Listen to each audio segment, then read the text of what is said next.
In a bustling city, at the very end of an old subway line, there was a small, forgotten station. And in that station, every single morning, an elderly man named Elias would arrive.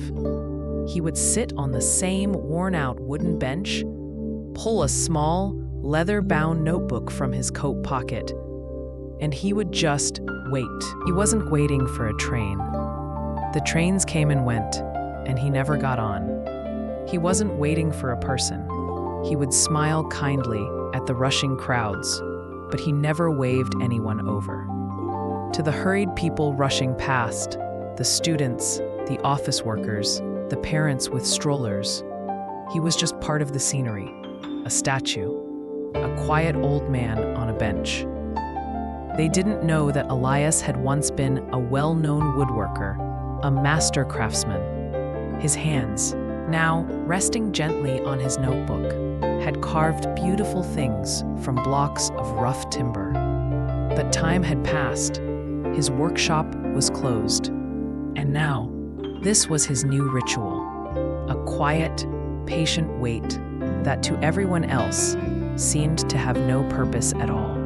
One particularly stressful Tuesday, a young woman named Maya nearly missed her stop. She stumbled off the train, her breath short, her mind racing. She was a young architect, and a major project she was leading was falling apart. The client was unhappy, her designs were flawed, and the pressure was a heavy weight on her chest. She felt like a failure. She collapsed onto the bench opposite Elias, wanting to be invisible. She put her head in her hands, fighting back tears of frustration. And that's when she saw him, the old man, just sitting, perfectly still. His face was calm. His eyes were peaceful. He wasn't reading. He wasn't on his phone. He was just being. And for Maya, in her state of panic, this calmness was like a splash of cold water. It seemed so strange, so illogical.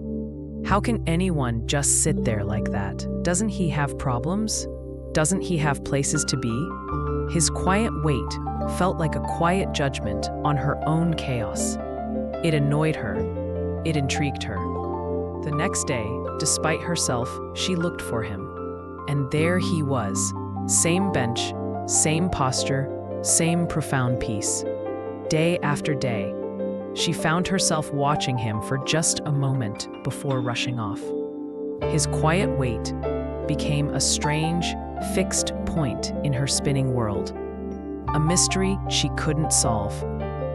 After a week, her curiosity overpowered her pride. One morning, she walked over and sat next to him on the old bench. "Excuse me," she said, her voice a little shaky. I see you here every day. If you don't mind me asking, what are you waiting for?" Elias turned to her slowly. He had kind, crinkled eyes. He smiled, not at all surprised. "I'm not waiting for anything, my dear," he said, his voice as calm as his presence. "I am waiting through." Maya was confused. "Waiting through what?" "Through the noise," he said gently. "When you work with wood, you learn that inside the roughest, most gnarled block, there's a smooth, beautiful grain waiting to be revealed. But you cannot force it. If you rush, you will crack the wood. You must be quiet. You must listen. You must wait until the grain reveals itself to you." He tapped his leather notebook. "I come here and wait through my own thoughts, my own memories. I wait for the clarity that only comes when you stop rushing.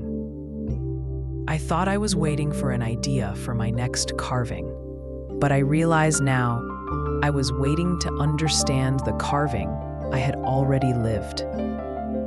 He looked at Maya, really seeing the stress and worry on her face.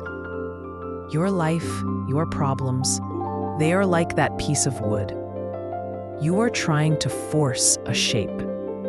But maybe You just need to sit quietly with it for a while and wait for the true grain to show you the way. His words settled in Maya's heart. She didn't have a magical solution to her project right there, but the tight knot of anxiety in her chest had loosened. She started taking 5 minutes of her own each day, just to sit in silence, to wait through the panic. And in that quiet, an idea emerged, not to change her entire design, but to simplify it, to work with the problem, not against it. Her project was saved, but the ripple didn't stop with her. Inspired by Elias, she started a small, quiet minute initiative in her office. One person tried it, then another. A stressed father on the train saw Maya sitting calmly one morning and decided to try just breathing with his crying toddler instead of getting frustrated. He found it worked. Elias never knew the full impact of his quiet wait. He wasn't trying to change the world. He was just being patient with his own. But his stillness became an anchor for Maya. Her calmness became a lesson for her team. That father's patience shaped his child's day. You see, a quiet wait isn't about doing nothing. It's about creating a space for everything to fall into its right place. Your peace in a world of noise is a powerful thing. It ripples outwards, touching lives in ways you will never see.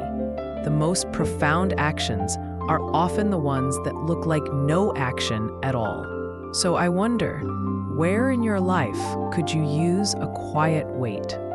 What problem are you trying to force that might just need you to sit with it patiently and listen?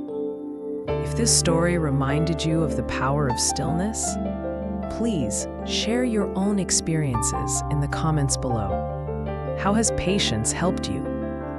I love reading your stories. And if you want to join us for more tales that help us see the magic in the everyday, please subscribe. A new story is waiting for you here every week. Thank you for listening. Remember, your peace is a ripple. Let it spread.